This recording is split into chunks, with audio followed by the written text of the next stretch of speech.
దేవుని నామానికి మహిమ కలుగును గాక. మొదటిగా మరి అవకాశం ఇచ్చినటువంటి సేవకులకు వందనములు. అదే రీతిగా చేరువచ్చిన మీ అందరికీ కూడా ప్రత్యేకమైన శుభాలు తెలియపరుస్తున్నానండి.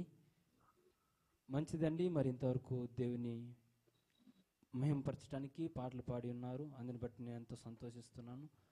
సో ఈ సమయంలో మనం దేవుని మాటలు వినటకు గాను మరి దేవుని సహాయాన్ని మనం కోరటానికి చిన్న ప్రార్థన చేసుకుందాం. అందరు కళ్ళు మూసుకున్నట్లయితే ప్రార్థన. మహాపరిశుద్ధుడు అయిన మా దేవ, ప్రేమ కలిగిన మా యేసయ్య, మీకు వందనములు, స్తోత్రములు ప్రభువా.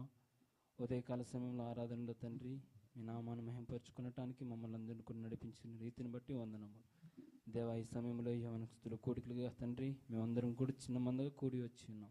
ఇంతవరకు పాడినటువంటి పాటల ద్వారా మీరు మహిమ పొందినారు, మేము నమ్ముచున్నాం ప్రభువా. దేవా తండ్రి, ఈ సమయంలో వచ్చిన ప్రతి బిడ్డతోని మీరు మాట్లాడండి అయ్యా. మాట్లాడేవాడు నేను కాదు ప్రభువా, నా నోటికి బోరుగా ఉండండి. లేని మాట నా నోట రానియకున్నా మీ ఆత్మ సహాయం దయచేయమని అడుగుచున్నాను ప్రభా. అన్నిటికంటే ముఖ్యంగా మరి వినగలిగిన చెవులు, గ్రహింపగలిగిన హృదయాన్ని బిడ్డలకు దయచేయండి.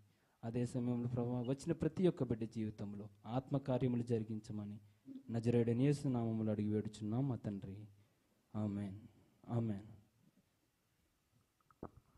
దేవుని వాక్యంలో చూస్తేనండి, యవనస్తుల్ని అపవాది మరి ఎలా లోకానుసారంగాటువంటి జీవితాన్ని జీవించాలని చెప్తాడండి. ఎందుకు ఈ మాట చెప్తున్నానంటే, అజ్ఞానంతో ఉన్నటువంటి క్రైస్తవులు ఈ రోజుల్లో మనం చూడగలుగుతున్నాం.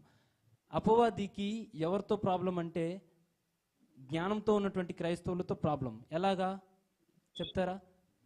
ఒకవేళ జ్ఞానంతో ఉన్నటువంటి క్రైస్తవులు అయితే దేవుణ్ణి ఎల్లప్పుడూ మహిమపరచగలుగుతారు. అదే సమయంలో అజ్ఞానంతో ఉన్నటువంటి క్రైస్తవులు అయితే అపవాదికి అంత ప్రాబ్లం ఉండదు. ఎందుకనంటే వాడు ఖచ్చితంగా దేవుని మహిమపరచలేడు, లోకానుసారమైనటువంటి జీవితం జీవిస్తాడు. సో ఈరోజు మీతో ఏం చెప్తున్నానంటే, నువ్వు అజ్ఞాన క్రైస్తవుడుగా ఉన్నావా లేదా జ్ఞానంతో ఉన్నటువంటి క్రైస్తవుడుగా ఉన్నావా? వీటన్నిటిని బట్టి ఖచ్చితంగా నీకు ఒక రోజు జడ్జిమెంట్ ఉంది, నువ్వు తీర్పులోనికి వస్తావు. చదవండి. అయితే వీటన్నిటిని బట్టి దేవుడు నిన్ను తీర్పులోనికి తెచ్చునని జ్ఞాపకం ఉంచుకొనుము. నువ్వు నిజంగా మెచ్యూర్డ్ క్రిస్టియన్ అయితే, నీ మైండ్ మెచ్యూర్డ్ అయితే, బైబిల్ని పట్టుకొని బైబిల్ ఏదైతే చెప్తుందో అలాగే మనం జీవిస్తాం. మీకు ఈ సమయంలో నేనేం ఖచ్చితంగా చెప్పగలుగుతున్నానంటే, నువ్వు లోకానుసారమైనటువంటి జీవితాన్ని జీవించు, దేవుడు నేను ఫోర్స్ చేయట్లేదు. బట్ దెన్ నీకేం చెప్తున్నాడంటే, నీకు తీర్పు ఉన్నది, ఆ తీర్పులో నువ్వు సమాధానం చెప్పాల్సిన దినం ఒకటి ఉన్నది. దేవుడు మిమ్మల్ని హెచ్చరిస్తున్నాడండి. మీకు లేఖనాలను చూపిస్తాను, ఆత్మానుసారమైనటువంటి జీవితాన్ని ఎలా జీవించాలి. ఆత్మానుసారమైనటువంటి జీవితాన్ని జీవించిన వారు శరీరానుసారమైనటువంటి జీవితాన్ని జీవించలేరు. ఈ జ్ఞాని అయిన సొలొమోను ఆ 9వ వచనంలో చెప్తున్నాడు కదా, ఏమని? నీ యవ్వన కాలమందు నువ్వు ఎంజాయ్ చేయి. ఎలా ఎంజాయ్ చేస్తావు అన్నది నీ ఇష్టం, కానీ నువ్వు ఖచ్చితంగా తీర్పులోనికి వస్తావు. ఎలా ఎంజాయ్ చేస్తావు అని అంటే, నీ కళ్ళు చూస్తున్నాయా? చూడని. నీ కాళ్ళు వెళ్ళకొని చోటుకి వెళ్తున్నాయా? వెళ్ళని. ఒకానొక దినాన్ని దేవుడు మనల్ని అడుగుతాడండి, నీ జీవితంలో నీ కళ్ళు ఇచ్చాను, ఏం చూసావని అడిగినప్పుడు మన సమాధానం ఏంటి? నీ కాళ్ళు ఇచ్చాను కదా, ఎక్కడికి వెళ్ళావు అన్నప్పుడు నీ సమాధానం ఏంటి? ఆ తర్వాత 10వ వచనం చదవండి ఒక మాట. లేత వయస్సును నడిప్రాయమును గతించిపోవునని గనుక నీ హృదయములో నుండి వ్యాకులమును తొలగించుకొనుము, నీ దేహమును చెరుపుదాని తొలగించుకొనుము. ఏంటండి, మన జీవితంలో 4 ప్రాయాలు ఉన్నాయి కదా, చెప్పండి. బాల్యము, యవనము, కౌమార్యము, వృద్ధాప్యము. మరి ఏంటి జ్ఞాని అయిన సొలొమోను 2 మరి ప్రాయముల గురించి చెప్తున్నాడు 10వ వచనంలో. ఏంటవి? లేత ప్రాయమును నడి ప్రాయమును. అంటే చూడండి, ఈ 4 ప్రాయాల్లోనూ, అంటే బాల్యంలోనూ వృద్ధాప్యంలోనూ మనం అంతగా కష్టపడాల్సిన పరిస్థితి లేదు. ఇప్పుడు చిన్న వయసులో అప్పుడే పుట్టి అప్పుడే పెరిగామంటే అది రాయల్ లైఫ్. ఎలాగనంటే ఆ వయసులో మనము అల్లరి చేయొచ్చు, ఆడుకోవచ్చు, ఏమన్నా చేయొచ్చు, మనల్ని అడిగేటోడు లేడు. ఎలాగనంటే ఇప్పుడు మీకు అర్థమయ్యే భాషలో చెప్తాను. టాయిలెట్ పోసినా కూడా వాడిని అడిగేటోడు లేడు, వాడంతటా వాడు కడిగేట్టుకునే పరిస్థితి లేదు. సో లేత వయసును అంటే బాల్య వయసును అంతగా పట్టింపు లేదు. అదే సమయంలో వృద్ధాప్యాన్ని కూడా, వృద్ధాప్యంలో ఎలా ఉంటుందంటే బలము కరిగిపోతుంది. అంటే ఏదైనా పని చేయాలన్నా కూడా చేయలేని పరిస్థితి. ఇక్కడ జ్ఞాని అయిన సొలొమోను యవనస్తులకి ఏమని చెప్తున్నాడంటే, లేత వయసును అనగా యవనాన్ని, తర్వాత కౌమార్యం అనగా నడిప్రాయాన్ని, ఈ రెండు కూడా మనము కష్టపడాలంటే కష్టపడగలుగుతాము. అదే సమయంలో ఎంజాయ్ చేయాలన్నా కూడా ఈ ఏజ్లోనే. నువ్వు ఈ ఏజ్లో ఎలా ఉంటావో నీ ఫ్యూచర్ అదే డిపెండ్ అని ఉంటుంది. నువ్వు ఈరోజు చక్కగా దేవుని యందు భయం భక్తి కలిగి ఉంటే నువ్వు ఖచ్చితంగా దాని రిజల్ట్ నీ ఫ్యూచర్లో అనుభవించగలుగుతావు. అదే సమయంలో నువ్వు లోకానుసారమైనటువంటి జీవితాన్ని ఈ ఏజ్లో కనుక ఖచ్చితంగా జీవించగలిగితే నువ్వు ఫేస్ చేయాల్సిన సిచ్యువేషన్ చాలా ఉంటాయి. చూడండి, మీకు ఒక మాట చూపిస్తాను. సామెతల గ్రంథం 15వ అధ్యాయము కొన్ని వచనం మనం చూడగలుగుదామండి. 3వ వచనం నుంచి, యెహోవా కన్నులు ప్రతి స్థలం మీద నుండును, చెడ్డవారిని మంచివారిని అవి చూచుచుండును. ఒక్క నిమిషం, ఇక్కడ ఏమంటున్నారండి? యెహోవా కన్నులంట ప్రతి స్థలము మీద ఉండును. ప్రతి స్థలము మీద అనేటప్పుడు అర్థం ఏంటి? Each and every one. నువ్వు చీకట్లో ఉన్నా వెలుగులో ఉన్నా దేవుడు చూస్తున్నాడు. రహస్యంగా ప్రార్థన చేసినా బహిరంగంగా ప్రార్థన చేసినా, నువ్వు 4 గోడల మధ్యలో ఏం చూసినా ఏం చేసినా దేవుడు చూస్తున్నాడని భయంతో నువ్వు ఉండాలి. అదే సమయంలో చెడ్డవారిని మంచివారిని కూడా దేవుడు చూస్తున్నాడు. ఆ తర్వాత 4వ వచనమండి, సాత్వికమైన నాలుక జీవవృక్షము, దానిలో కుటిలత ఉండిన ఎడల ఆత్మకు భంగము కలుగును. ఏంటండి? సాత్వికమైన నాలుక అంట జీవవృక్షము. బైబిల్ చెప్తుంది కదా, జీవము మరణము నాలుక వశము. అంటే అర్థం ఏంటి? ప్రాణము మన మరణము నాలుక మీద డిపెండ్ ఉంది కదా. ఇక్కడ ఏమంటున్నాడంటే, సాత్వికమైన నాలుక జీవవృక్షము, ఆ తర్వాత దానిలో కుటిలతో ఉండిన ఎడల ఆత్మకంట భంగం కలుగుతుంది. ఆ తర్వాత 5వ వచనం, మూఢుడు తన తండ్రి చే శిక్షను తిరస్కరించును, గద్దింపునకు లోబడువాడు బుద్ధిమంతుడగును. ఏంటంటండి? మూఢుడు తన తండ్రి చే శిక్షనంట తిరస్కరిస్తాడంట. మనం సామెతలు 10వ అధ్యాయం 1-2 వచనం చూడగలిగితే ఏముంటుంది? జ్ఞానము గల కుమారుడు తండ్రిని సంతోషపరచును, బుద్ధి లేని కుమారుడు తన తల్లికి దుఃఖం పుట్టించును.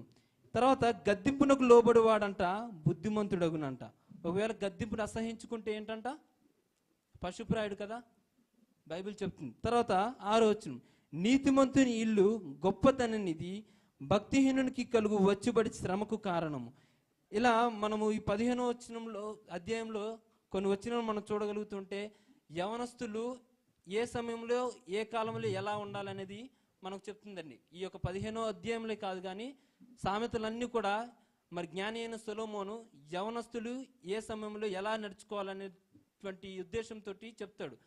చూడండి, మీకు మరి ఇందాక చెప్పాను కదా, ఆత్మానుసారమైనటువంటి జీవితము జీవిస్తే కనుక శరీరానుసారమైనటువంటి జీవితం జీవించలేమని. ఇప్పుడు చీకటికి వెలుగుకి పొత్తు లేదు అంటే అర్థం ఏంటి చెప్పండి? జనరల్గా మన క్రైస్తవులుగా మాట్లాడుకుంటే అపవాదికి మన దేవునికి సంబంధం లేదు. చూడండి, ఆత్మకు శరీరము రెండు కూడా క్వైట్ ఆపోజిట్ కదా. ఇప్పుడు రోమపత్రిక చూడండి 8వ అధ్యాయంలో 5వ వచనం, శరీరానుసారులు శరీర విషయముల మీద మనసునుంతురు, ఆత్మానుసారులు ఆత్మ విషయముల మీద మనసునుంతురు. ఏంటంటండి? ఒక్క నిమిషం. శరీరానుసారులు శరీరానుసారుల మీద మనసునుంతురు అంటే మనము శరీరానుసారంగా జీవిస్తే శరీర కోరికలే మనకు కలుగుతాయి. ఆత్మానుసారమైనటువంటి జీవితం మనం జీవించగలిగితే శరీరానుసారమైనటువంటి జీవితం మనము జీవించము కూడా. ఎందుకనంటే అదే చెప్తున్నాడు పౌలు రోమియోలకు రాసిన పత్రికలో 6వ వచనం చూడండి. తర్వాత ఆత్మానుసారమైన మనసు జీవమును సమాధానమునై ఉన్నది. ఒకవేళ మనం ఆత్మానుసారమైనటువంటి జీవితాన్ని జీవిస్తే కలిగినటువంటి బెనిఫిట్స్ ఏంటంటే చెప్పండి, అక్కడ చదివారు కదా, జీవమును సమాధానమును. ఈరోజు యవనస్తులుగా మనకు కొన్ని ఆలోచనలు ఉంటాయి. ఎందుకనంటే మనము లైఫ్లో సక్సీడ్ అవ్వకపోతే మనల్ని చూసి నవ్వే వాళ్ళు అనేక మంది ఉంటారు. అప్పుడు మన జీవితంలో మనకు కలవరము లేదా అలజడి. మరి ఈ అలజడి ఈ కలవరం కలుగుతుందని అంటే మన జీవితంలో ప్రార్థన జీవితం లేదు. ఫస్ట్ అండ్ ఫార్మోస్ట్ ఏంటంటే ఆత్మానుసారమైనటువంటి జీవితం జీవించట్లేదు. ఒకవేళ మనము ఆత్మానుసారమైనటువంటి జీవితం జీవిస్తే మనకి ఏంటంటే బెనిఫిట్, సమాధానం ఉంటుంది. సమాధానంకి ఆపోజిట్ ఏంటి? కలవరము, అలజడి కదా, అసమాధానమే కదా. శాంతి లేకపోవటం ఏంటి? అలజడి, కలవరం. మనకు సమాధానం కలిగి ఉండాలని అంటే ఆత్మానుసారమైనటువంటి జీవితాన్ని జీవించాలి. ఆ తర్వాత 7వ వచనంలో, ఏలయనగా శరీరానుసారమైన మనసు దేవునికి విరోధమైనది, అది దేవుని ధర్మశాస్త్రమునకు లోబడదు, ఏమాత్రమును లోబడనేరదు. ఖచ్చితంగా చెప్పగలుగుతున్నాడండి. ఏమండి? ఏలయనగా శరీరానుసారమైన మనస్సు ఎవరికి అంటే విరోధమైనది? దేవునికి విరోధమైనది. అది దేవుని ధర్మశాస్త్రమునకు లోబడదు, ఏమాత్రమును లోబడనేరదు. కాగా శరీర స్వభావము గలవారు దేవుని సంతోషపరచ లేరు. ఈరోజు మనము యవనస్తులుగా దేవుని సంతోషపరచాలని అంటే ఖచ్చితంగా ఆత్మానుసారమైనటువంటి జీవితాన్ని జీవించాలి. అందుకే మొదటి యోహాను పత్రికలో మనం చూడగలుగుతాం ఏంటి? లోకంలో ఉన్నదంతా అంటే ఏంటి? నేత్రాశ, శరీరాశ, జీవపుటమం. ఒకవేళ అవి మనలో ఉంటే దేవుని ప్రేమ వానిలో ఉండదు. సో శరీరానుసారమైనటువంటి జీవితాన్ని మనం జీవిస్తే కలిగే బాధలేంటో మనకు తెలుసు. ఇప్పుడు అదే ఆత్మానుసారమైనటువంటి జీవితాన్ని మనం జీవిస్తే ఆత్మఫలములు మన జీవితంలో మనం అనుభవించగలుగుతాం. ఆత్మఫలములు ఏంటి? ప్రేమ, సంతోషము, సమాధానము, దీర్ఘశాంతము, దయాళుత్వము. ఈరోజు మిమ్మల్ని అడుగుతున్నానండి, అందులో ఒక్కటి ఖచ్చితంగా మీలో ఫలించగలిగితే మీరు ధన్యులు. అదే సమయంలో శరీరానుసారమైనటువంటి కూడా ఉన్నాయి, జారత్వము, కాముకత్వము, ఇవి ఉన్నాయి కదా. ఇవి ఎవరు జీవితాలలో నెరవేర్చబడతాయనంటే అజ్ఞాన క్రైస్తవులు. ఇందాక మనం ఫస్ట్లో మాట్లాడుకున్నాం కదా, అపవాది వీరిని పట్టించుకోదు. ఎవరైతే దేవునితోటి పోరాడుతారో, దేవునితో ఎక్కువగా సహవాసం కలిగి ఉంటారో వారితోటి అపవాదికి ప్రాబ్లం. అపవాదికి ఎవరితో ప్రాబ్లం లేదు? అజ్ఞానం క్రైస్తవత్వంతో అంటే ఇమ్మెచ్యూరిటీగా ఉన్న వారితోటి, అంటే శరీరానుసారమైనటువంటి జీవితాన్ని జీవించే వారితోటి అపవాదికి ఇబ్బంది లేదు. ఇప్పుడు లోకంలో జీవించడం పెద్ద కష్టమేం కాదండి. క్రైస్తవులుగా జీవించాలంటే చాలా కష్టము. ఎందుకనంటే ఈ రోజు ఉన్నటువంటి క్రైస్తవులు మనం చూడగలిగితే ఒక్కరిని బట్టి ఎవరైనా మాదిరిగా జీవించగలుగుతున్నారు. అంతెందుకు, నిన్ను బట్టి నీ పక్కవాడు నీకు మాదిరిగా జీవించగలుగుతున్నాడా అనే విషయాన్ని నువ్వు పరీక్షించుకోవాలి. అందుకే అపోస్తులుడైన పౌలు తిమోతి చెప్తాడు, చదవండి ఒక మాట. మొదటి తిమోతి పత్రిక 4వ అధ్యాయము. ఇది మీ అందరికీ కూడా హెచ్చరిక అండి. ఎందుకనంటే మనకు చిన్నప్పటి నుంచి కూడా చర్చకు వస్తున్నాం, మరి ఏం నేర్చుకుంటున్నాం అనే ఉద్దేశంతో చెప్తున్నాం. 4వ అధ్యాయము 11-12 వచనములు. నీ యవనమును బట్టి ఎవడును నిన్ను తృణీకరింపనీయకము గాని మాటలోను, ప్రవర్తనలోను, ప్రేమలోను, విశ్వాసములోను, పవిత్రతలోను విశ్వాసులకు మాదిరిగా ఉండుము. ఈరోజు దేవుడు నీతో సూటిగా చెప్తున్నాడండి, నువ్వు ఏ విషయంలో నీ తోటి విశ్వాసులకు మాదిరిగా ఉన్నావు? మొదటిగా మాటలో నువ్వు మాదిరిగా ఉన్నావా? రెండవదిగా ప్రవర్తనలో నువ్వు మాదిరిగా ఉన్నావా? మూడవదిగా ప్రేమలోను, నాలుగవదిగా విశ్వాసములోను, ఐదవదిగా పవిత్రతలోను నువ్వు విశ్వాసులకు మాదిరిగా ఉన్నావా? మాటలోను అనేటప్పుడు అర్థం ఏంటండి? Give respect and take respect. నువ్వు ఎలా మాట్లాడుతావో అవతలోడు అలా మాట్లాడతాడు కదా. మనము క్రైస్తవులుగా ఎలా మాట్లాడాలంటే, అందుకే పౌలు అంటాడు కదా, నేను క్రీస్తుని పోలి నడుచుకున్న ప్రకారంగా మీరు కూడా క్రీస్తుని పోలి నడుచుకోవాలి. క్రీస్తు ఎలా మరి జీవించాడో అలా మనం జీవించాలి. మన మాటను బట్టి అవతలోడికి మనం స్కోప్ ఇవ్వద్దండి, మనం తృణీకరించడానికి. మనల్ని రిజెక్ట్ చేస్తున్నాడంటే మనం వాడికి ఎక్కడో అవకాశం ఇస్తున్నాం. సో మనం మాటలు ఎలా ఉండాలని అంటే, వాడికి నొప్పించగలగకుండా, వాని హృదయానికి నొప్పించగలగకుండా ఉండాలి. నీకు సత్యమైతే, నీ ఇష్టమైతే, నీ ఓపిక అయితే వానికి సమాధానంతో మాట్లాడు. అందుకే ఏమంటున్నాడు, నీ మాటలోనో నీ విశ్వాసాలకు నువ్వు మాదిరిగా ఉన్నావా ఒకసారి పరీక్షించుకో. అదే సమయంలో ప్రవర్తనలోను, ఉదయం మనం విన్నాం బిహేవియర్. నువ్వు దేవుని మందిరమునకు పోయినప్పుడు నీ బిహేవియర్ ఎలా ఉండాలి? చాలా జాగ్రత్తగా చూసుకోవాలి. ఈరోజు నీ బిహేవియర్ని బట్టి ఎవరైనా నిన్ను తృణీకరిస్తున్నారేమో ఒకసారి పరీక్షించుకో.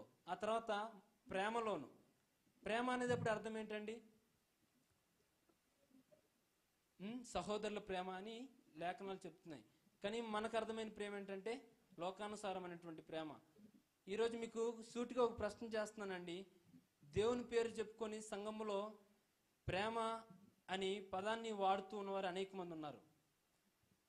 నేటి క్రైస్తత్వం అలాగే ఉన్నది. సో యవనస్తులుగా మనం ఏం చేయాలనంటే అవతలోడికి స్కోప్ ఇవ్వకూడదు. మన గురించి అవతలోడు బ్యాడ్గా మాట్లాడుకోవటానికి లేదా అవతలోడు మనం గురించి తృణీకరించడానికి, రిజెక్ట్ చేయడానికి స్కోప్ ఇవ్వకుండా ఉండాలనంటే మన మాటలోను, ప్రవర్తనలోను, ప్రేమలోను, తర్వాత పవిత్రతలోను విశ్వాసులకు మాదిరిగా ఉండాలి. మనం కరెక్ట్గా ఉంటే మనల్ని చూసి వాడి ఇష్టం ఉంటే వాడు కూడా కరెక్ట్గా ఉండగలుగుతాడు. అదే అంటున్నాడు రోల్ మోడల్గా. మాదిరి అనేది అప్పుడు అర్థం ఏంటి? Role model. ఈరోజు నువ్వు నిజంగా విశ్వాసుడు అయితే నీ తోటి విశ్వాసకి నువ్వు ఏ విషయంలో మాదిరిగా ఉన్నావు? ఈరోజు మిమ్మల్ని అడుగుతున్నానండి, మనము దేవుని వాక్యంలో అనేక మంది యవనస్తులను చూడగలుగుతున్నాం, పాత నిబంధన నుంచి కొత్త నిబంధన వరకు. మీకంటూ ఒక యవనస్తుడు లేదా ఒక భక్తుడు ఇష్టపూర్వకంగా ఉంటాడు కదా, తను నువ్వు రోల్ మోడల్గా చేసుకొని ఈరోజు నువ్వు ఆ రీతిగా నువ్వు జీవించగలిగితే నిన్ను బట్టి నీ పక్కనోడు లేకపోతే తర్వాత నీ ఫ్రెండ్స్ సర్కిల్ ఎవరొకరు ఖచ్చితంగా నీకులా జీవించగలుగుతారు. ఫర్ ఎగ్జాంపుల్ యోసేపుని చూద్దాం. పాత నిబంధనలో ఆయన పొతిఫెర భార్య తనతోటి పండుకోమన్నా కూడా పారిపోతాడు. చూడండి, ఆయన నీతిమంతుడు, రైచియస్నెస్ ఎలా ఉందనంటే దేవుడు అంటే భయం భక్తి కలిగి ఉన్నాడు. అదే సమయంలో యోబును మనం చూడగలుగుతాం. ఎన్ని కష్టాలు వచ్చినా కూడా దేవుణ్ణి దూషించడు. మనకు ఈరోజు చిన్న ఎగ్జామ్లో ఫెయిల్ అయితే చాలు, ఏంటయ్యా తండ్రి ఈరోజు నేను ఫెయిల్ అయిపోయాను అని దేవుణ్ణి మనం తిట్టుకునే రోజులు ఉన్నాయి. అలాగనే నూతన నిబంధన గ్రంథంలో చూస్తే అపోస్తులైన పౌలు ఒకప్పుడు దూషకరుడు, హానికరుడు, అనేక మందికి ఇబ్బంది పెట్టేవారు. అలాంటి వాడు మరి అపోస్తులైన పౌలు చాలా పత్రికలు రాశాడు కదా. ఈరోజు మీతో సూటిగా చెప్తున్నానండి, మనల్ని బట్టి ఒకరు మాదిరికరమైనటువంటి జీవితాన్ని జీవించాలి. మనం అవతలోడు స్కోప్ ఇవ్వకూడదు. మనం చర్చికి వచ్చాం కదా, లోకానికి మనకు పొత్తు ఉండకూడదు. చీకటికి వెలుగు పొత్తు లేదు కదా. మనము వెలుగు, మనం ఉప్పు అని మనకు సేవకులు ఎప్పుడు చెప్తూ ఉంటారు. సో అలాంటి జీవితాన్ని మీరు ఈ దినాన్ని జీవించాలని చెప్తున్నానండి. మనం మొదట్లో చూసాము, యవనుడా నీ యవన కాలమందు ఎలా ఉండాలి? సంతుష్టిగా ఉండు, ఎంజాయ్ చేయి. నిన్ను ఎంజాయ్ చేయొద్దనట్లేదు దేవుడు. బట్ దెన్ నీకు తీర్పు ఉన్నది. ఆ తీర్పులో నువ్వు ఎలా సమాధానం చెప్పుకోగలుగుతావు? నీ కన్నులు ఏం చూస్తున్నాయి, నీ కాళ్ళు ఎటు నడుస్తున్నాయి, నీ మాటలు ఎలా ఉన్నాయి, అవన్నీ కూడా ఈరోజు నువ్వు భూమి మీద వాటి యొక్క రిజల్ట్ని అనుభవించుకున్నా ఖచ్చితంగా ఒకానొక దినాన్ని నువ్వు అనుభవించగలుగుతావు. అందుకే అంటాడు గలతీలో, నువ్వు ఏం విత్తుతావో అదే కోస్తావు. సో ఈరోజు మనము అందరం కూడా చదువుకునే స్టేజ్లో ఉన్నాం. మనం చక్కగా చదువుకోవాలని అంటే మొట్టమొదటిగా మనకి ఏం అవసరము? జ్ఞానం అవసరం. ఈ జ్ఞానం ఎక్కడి నుంచి వస్తుందయ్యా అని అంటే, జ్ఞాని అయిన సొలొమోను ఏం చెప్తున్నాడు? దేవుని యందు భయము భక్తి కలిగి ఉండుట జ్ఞానమునకు మూలము, తెలివికి మూలము. ఆ రెండే కాదు, మనం భయము భక్తి కలిగి ఉంటే చాలా ప్రయోజనాలు ఉన్నాయి. మనం ఎప్పుడైతే ఈ సామెతలను రోజుకు ఒక అధ్యాయం చొప్పున చదివితే మనకు ఒక అధ్యాయంలో 10 వచనాలు ఉన్నాయి అనుకుందాం. అట్లీస్ట్ అందులో ఒక వచనం మన హృదయానికి తాకితే మన జీవితం ధన్యమైపోతుందండి. మన జీవితాన్ని చూసి అవతలోడు అంటే మన ఫ్రెండ్స్ సర్కిల్లో మనల్ని పోలి జీవించాలంటే మనం అతనికి మాదిరికరంగా ఉండాలి. అందుకే ఇందాక నేను చెప్పాను కదా, నీ మాటలోను, ప్రేమలోను, ప్రవర్తనలోను, పవిత్రతలోను అవతలోడికి మాదిరిగా ఉండాలి. అవతలంటే ఎవరు? విశ్వాసులకు. మొదటగా నువ్వు విశ్వాసులకు మాదిరిగా ఉండగలిగితేనే నీకు హైందవులు, అన్యులు, క్రైస్తవులు, అన్యులు ఫ్రెండ్స్ సర్కిల్లో ఉన్నారు కదా, వాళ్ళకి నువ్వు మాదిరిగా ఉండగలుగుతావు. అదే సమయంలో మీకు చివరిగా ఒక మాట నేను చూపించి ముగించేస్తానండి. చూడండి, సామెతలు